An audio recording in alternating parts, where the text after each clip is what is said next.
Budget 2025 new tax regime budget highlights में मैं नवीन सिंह बिष्ट आपका स्वागत करता हूं। आइए दोस्तों जानते हैं बजट की प्रमुख खबर। ने पेश किया मोदी 3.2 का पहला पूर्ण बजट। लगातार 8वीं बार संसद में पेश किया गया बजट में मिडिल क्लास के लिए बड़ा तोहफा। 12 लाख का कोई टैक्स नहीं। 24 लाख की कमाई के बाद ही 30% टैक्स। न्यू रिजीम में टैक्स स्लैब का ऐलान। 16 से 20 लाख 20%, 20 से 24 लाख का 25%, 24 लाख से ऊपर 30% टैक्स। बजट में इनकम टैक्स फाइल करने की सीमा बढ़ाई गई। 2 साल से बढ़ाकर 4 साल की गई। 4 साल तक अपडेटेड इनकम टैक्स भर सकते हैं। जल जीवन मिशन बढ़ाने पर फोकस। 2028 तक बढ़ाया जाएगा मिशन। हर घर तक पीने का पानी देंगे। सैनिटेशन सीवरेज को बढ़ावा। 1 लाख अधूरे घर होंगे पूरे। 2025 में 40,000 नए मकान हैंडओवर किए जाएंगे। कृषि निवेश पर सरकार का जोर। कृषि योजना लागू करेंगे। उपज को बढ़ाया जाएगा। सिंचाई को बेहतर करेंगे। बजट सत्र में किसानों के लिए धन धान्य योजना का ऐलान। किसान क्रेडिट कार्ड की लिमिट बढ़ाकर 5 लाख हुई। 1 करोड़ किसानों को होगा फायदा। बजट में दालों के उत्पादन बढ़ाने पर जोर। तुअर, उड़द, मसूर उत्पादन पर जोर। मछली उत्पादन बढ़ाने पर सरकार का जोर। कपास के लिए 5 साल के नए मिशन का ऐलान। मखाना किसानों को सरकार का सपोर्ट। बिहार में बनेगा मखाना बोर्ड।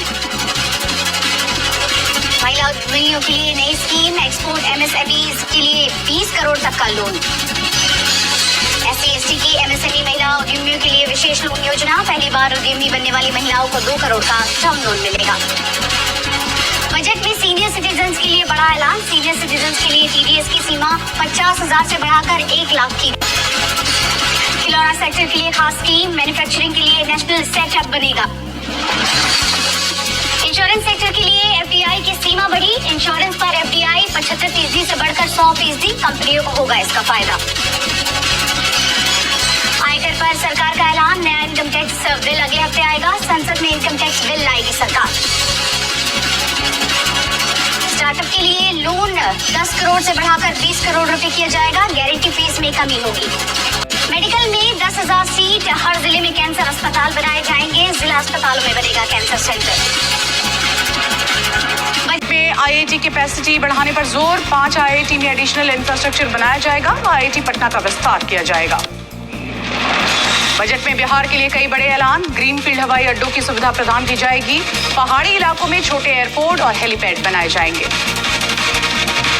बजट में असम को सौगात। यूरिया प्लांट की होगी स्थापना। 3 पुराने यूरिया प्लांट को खोला जाएगा। यूरिया की आपूर्ति बढ़ाने में मिलेगी मदद।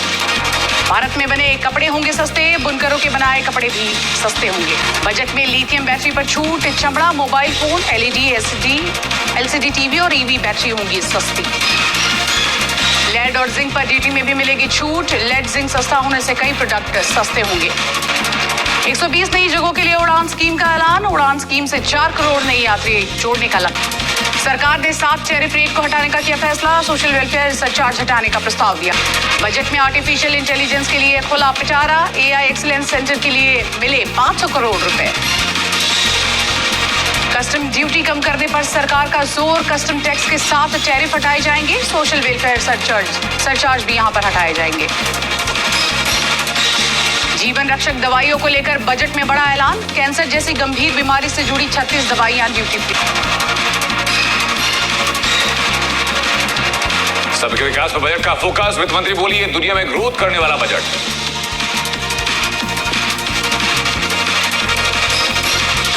सरकार का गरीब, युवा, अन्नदाता और नारी शक्ति पर फोकस। वित्त मंत्री ने कहा 10 साल में हमने बहुमुखी विकास किया। बजट के अमित शाह की तारीफ। कहा मिडिल क्लास हमेशा से PM मोदी के दिल में है। महाराष्ट्र के CM देवेंद्र फडणवीस ने बजट को बताया अच्छा। बोले महाराष्ट्र को बहुत कुछ मिला है। यूपी के डिप्टी CM ब्रजेश पाठक का बजट पर बयान। बोले विकसित भारत के सपने को साकार करने में सहायक बनेगा यह बजट। कांग्रेस नेता शशि थरूर ने बजट पर दी प्रतिक्रिया। बोले बिहार में चुनाव होगा इसलिए विशेष पैकेज दिया गया। बेरोजगारी के लिए कुछ नहीं है। बजट में बिहार को सौगात देने पर JDU सांसद संजय झा ने जताई खुशी। कहा बिहार के लिए ये बजट सुखद। जयराम रमेश ने बजट को लेकर सरकार को घेरा। बोले सिर्फ आयकर दाताओं के लिए राहत दी गई। अखिलेश यादव का बजट को लेकर हमला। बोले हमारे लिए बजट के आंकड़ों से ज्यादा कुंभ में जान गंवाने वालों के आंकड़े जरूरी। गोगोई ने केंद्र सरकार पर निशाना, बोले कुंभ में मौतों पर चर्चा के लिए सरकार कोई फैसला ले, चर्चा के लिए तारीख तय करे। श्रोमणी अकाली दल सांसद हरसिमरत कौर बादल का तंज, बोली किसानों की लड़ाई को नहीं सुना गया। सांसद कुमारी शैलजा का निशाना, बोले किसानों को एमएसपी नहीं दिया गया, मनरेगा पर कोई बात ही नहीं हुई। 8 मिनट के बजट भाषण के बाद शेयर बाजार में आई गिरावट, बाजार में भारी मुनाफा वसूली। बजट सत्र का आगाज विपक्ष के हंगामे के साथ हुआ शुरू, समाजवादी पार्टी ने सांसदों ने कुंभ के मुद्दे पर किया जमकर हंगामा। बजट पेश करने से पहले राष्ट्रपति भवन पहुंची निर्मला सीतारमण, राष्ट्रपति को सौंपी बजट की कॉपी। राष्ट्रपति ने निर्मला सीतारमण को मीठा खिलाकर रवाना किया, बजट पेश करने की अनुमति दी। बजट पेश करने के दौरान वित्त मंत्री ने पहनी क्रीम कलर की मधुबनी प्रिंट साड़ी। दोस्तों आपको बताना चाहेंगे कि हीरू भाई मूलजी भाई पटेल के द्वारा सन 1977 में सबसे छोटा बजट पेश किया गया था, वो था दोस्तों 800 शब्दों का। दोस्तों ये जो बजट पेश किया गया श्रीमती निर्मला सीतारमण जी के द्वारा 8वां बजट जो पेश किया गया, इसमें इन्होंने 74 मिनट का भाषण दिया है। दोस्तों मैं आपसे एक क्वेश्चन पूछना चाहूँगा कि यदि ये बजट शिक्षा, विकास, स्किल, बेरोजगारी, प्रदूषण, पर्यावरण, किसान और मजदूर के लिए अच्छा है, यदि ये मिडिल वर्ग के लिए खास रहा और अच्छा रहा, तो दोस्तों शेयर सूचकांक बजट के तुरंत बाद क्यों गिर गया, बाजार में निराशा का माहौल क्यों आ गया, और दोस्तों लोगों ने तुरंत ही मुनाफा वसूली करना क्यों प्रारंभ कर दिया? कमेंट बॉक्स में कमेंट कीजिए।